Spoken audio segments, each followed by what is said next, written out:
I welcome you to the second in the series of the Plethora video series 2021. And today's topic is very interesting. It's something that is very close to my heart, and so is it for you. Today we are going to talk about embracing the new catchword, mobile first, not just mobile friendly. Today I'm going to talk about a device that became literally the heartbeat or the lifeline of millennials in the year that was. We will also discuss how has this trend affected the learning and development industry? How has this trend brought about a huge wave of change and a new revolution in the course construction in the training industry? So let's get started. My first question to you is, how are you watching me right now? I'm sure 90% of you are right now watching me through one of your mobile devices. In fact, 95% of you are right now watching me through some mobile device. It could be a tablet, it could be your own handheld mobile. I know I'm right. And that is why today I wish to discuss this important and a very crucial topic of embracing the mobile first technology into our retooling strategies for the next fiscal year and years to come. In the year 2020 or in the year 2019, a bespoke requirement for LMS, for platforms, for e-learning courses was that the courses be mobile ready. By the time we walk into 2021, the bespoke requirement is, are the courses mobile friendly? No. Are the courses actually mobile optimized? No. Are the courses built for mobile? Because as we talk, just to give you some facts and figures, 80% of our population today is using mobile devices. An 8-year-old today is using a mobile device. A 56-year-old is equally utilizing this device, which is close to our heart. Think about it. Your bank is in your mobile today. Your grocery shopping is in your mobile today. Probably your tax payment structures are in your mobile today. That is why this device has become an important tool even in the learning and development scenario in order to help organizations build their capabilities and hone the talent that is right now sitting at home. In last year, we saw a monumental adoption of online technology, e-learning. There was a thundering wave of virtual adoption, and the rate was a whooping 96%. Where in 2018, 70% of the organizations were looking at e-learning as a reinforcement for learning and development. By the time 2021 emerged, 97% of the organizations across the world, regardless of which sectors, which fields, which verticals they belong, started to look at e-learning, online platforms and mobile learning as one of the central learning development systems in the organizations. Startling information, isn't it? That is why today we decided to discuss something very important. First, what should be the 10 or 8 topmost follow-ups or the topmost key factors to look at when we are developing e-learning courses which are mobile first, which are mobile friendly? Because we need to understand and recognize and acknowledge here that initially the courses were built, the course construct was built keeping the desktop users in mind, and then further revamped into mobile friendly courses. Today, by the time we walk into 2022, 2023, probably we might have courses which are specifically designed for mobile devices. It also has got a lot to do with the emergence of microlearning and bit-sized learning, which again became a trend. The best pedagogy that supported mobile learning was bit-sized learning for a simple reason. It had content, it had the value which was of value add to that learner at that point in time. Third, It was small in size, and fourth and the most important thing, it was on my device and ready for me at my disposal, which I could access according to my will, as per my convenience. It was not a 30-minute or a 40-minute long course, it was a 3-minute or a 5-minute video. Mobile first and mobile learning, the marriage of these two technologies can do revolutions in years to come in learning and development scenario, is how the L&D fraternity is looking at it right now. And most of the organizations are right now emphasizing on how they can reinforce and make the most of this wave and utilize this strategy to build their capability. Another reason why this trend suddenly, like I usually use the word, became a revolution for a simple reason. Initially, we had only millennials who were tech savvy. Last 2 years, suddenly there was an upsurge in the number of internet users who may or may not be tech savvy, who may or may not be aware of digital transformation or the key terms like innovation and IT and internet, IoT, but yes, who didn't know how to use their mobile devices. It was easy to tap them where they are. So yes, that's what we did. Catch them where they are, embrace the technology. So let me quickly discuss what are the 8 must-haves to create an efficacious, an efficient and a very productive mobile-friendly course. But before that, let's try and understand that e-courses made for desktop and mobile devices are 2 different products as we talk today.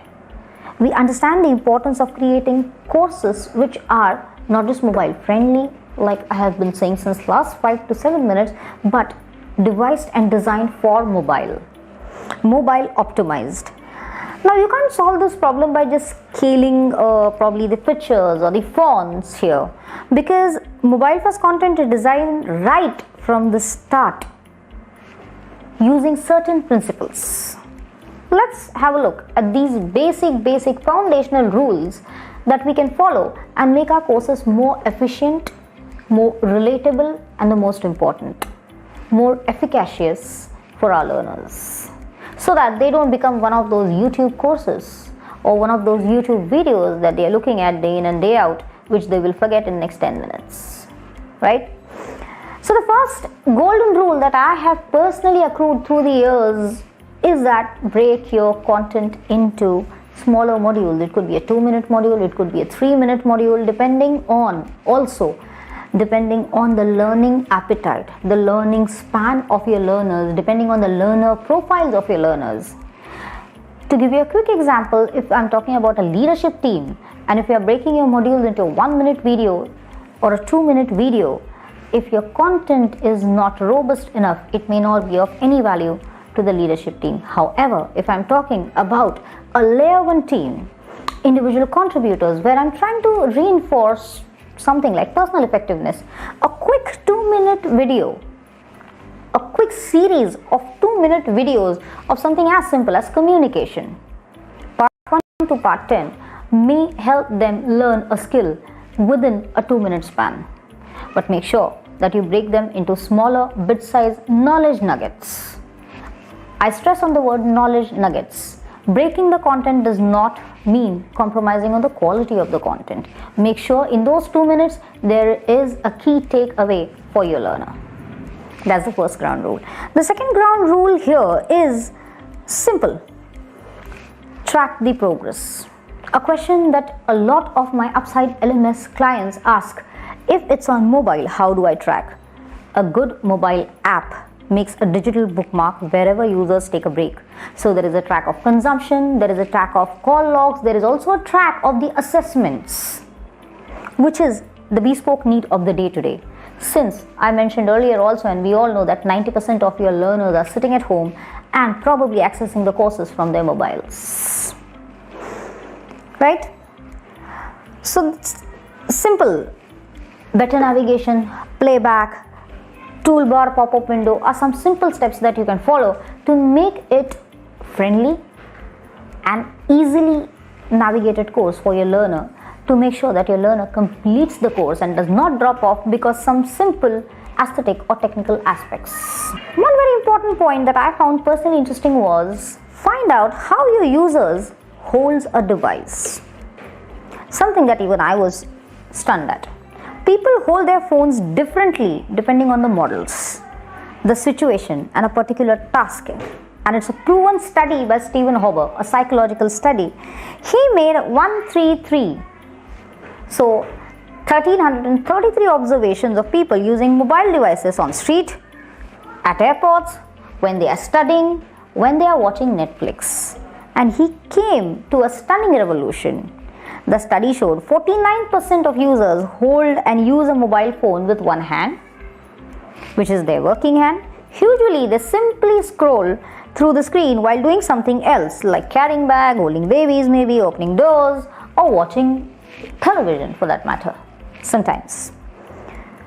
So with this touch map, you can understand which areas aren't good for menus and the other navigation elements. 36% of the users use two hands to hold a mobile phone. Stunning again, isn't it? But use only one hand to touch the screen or the buttons. If we use these touch maps to create the radio buttons or the touch maps or the touch points at the right points on the screens of the mobile, something as minuscule as that, your courses are going to become more effective, sir. Think about it. Because 15% of the users prefer two-handed mobile, while 36% of the users are right now using two hands but using one hand. Which hand are you using right now to scroll through? Think about it. Next important thing will be putting important things in the center. Have you noticed what is the first thing that you notice when you open your mobile screen? Have you noticed? The moment you switch on your mobile, what's the first thing that you register? The image, the text that comes right in the center of your mobile. So it's very important to put the important things in the center. This is a heat map on Google search result page. User clicks on the center of the page. In most cases, people scroll through the content to bring part they are focused on the middle of the screen. Have you done that sometimes?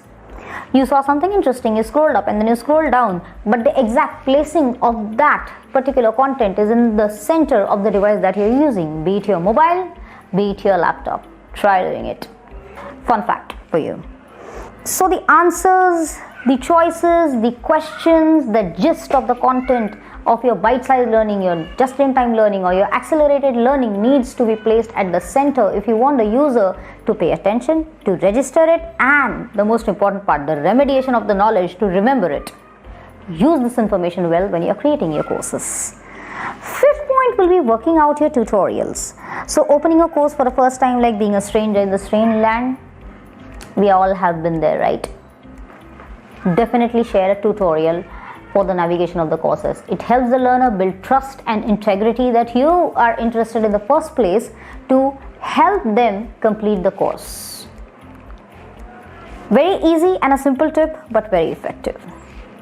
Next, an important rule which we have followed in the training industry for years now, can be followed even when developing these courses, is minimize the text on the slides.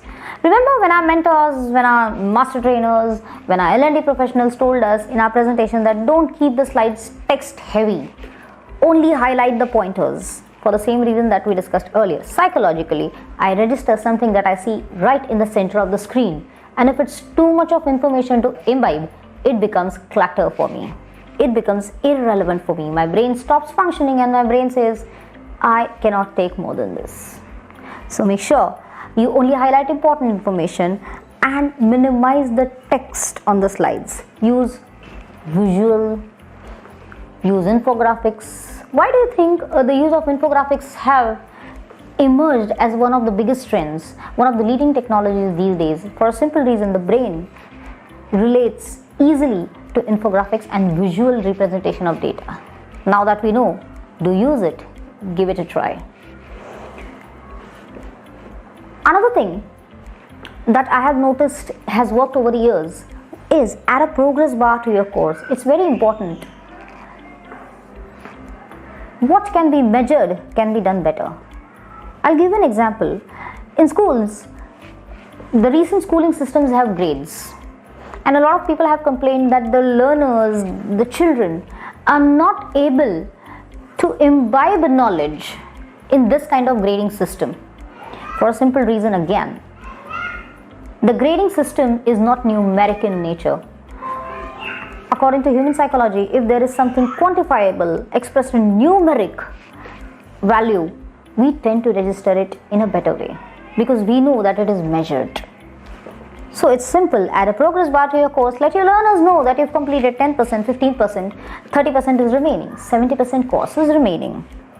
And last but not the least, make interactive objects fat finger friendly and stop using hyperlinks. Fat finger syndrome is where interactive objects are too small and users can easily click the wrong element.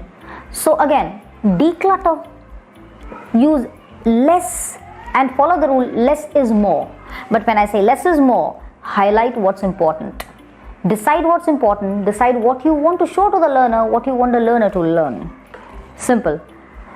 Followed by that is stop using hyperlinks for a simple reason. Hyperlinks are often used in e-courses for desktops. It's easy to access that content, but it is better to avoid because the user might unintentionally tap on the link, considering the screen size of the mobile devices. Has it happened to you when you are navigating through some site or some course, you accidentally click a link and you're irritated, you lose the track of what you're doing?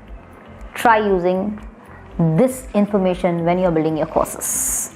With this small bits from my side that I have shared, few follow-ups as to how you can build your courses mobile first and not mobile friendly. This is it from me for today. Let's follow the trend, let's embrace the technology wholeheartedly and make the most of it for our capability development.